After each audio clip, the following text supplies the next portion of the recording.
À la gare de Saint-Astier, le parking affiche presque complet, preuve d'une forte affluence à bord des trains.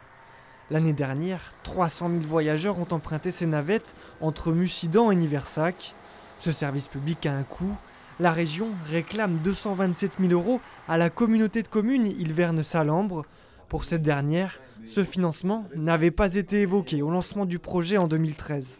Notre seul document qui a été co-signé, c'est celui-là. C'est le contrat d'axe.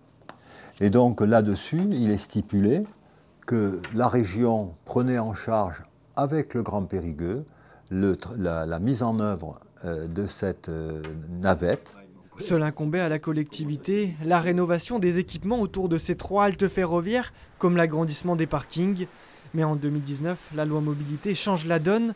Un nouveau règlement impose aux collectivités locales le financement de la moitié des coûts de ce transport. Il a été évidemment, comme pour tout le monde et toutes les intercommunalités de Nouvelle-Aquitaine, porté à connaissance que le nouveau règlement d'intervention de la région qui a été voté en 2020, dès qu'il y avait de l'offre supplémentaire, c'était 50% à charge du territoire qui demandait cette offre supplémentaire.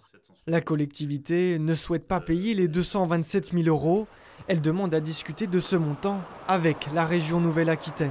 Si le territoire ne souhaite plus financer cette offre supplémentaire, ça veut dire qu'au petit à petit, on supprimera effectivement l'offre supplémentaire.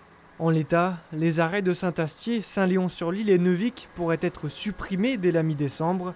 La région menace même de fermer totalement la ligne ferroviaire d'ici un an.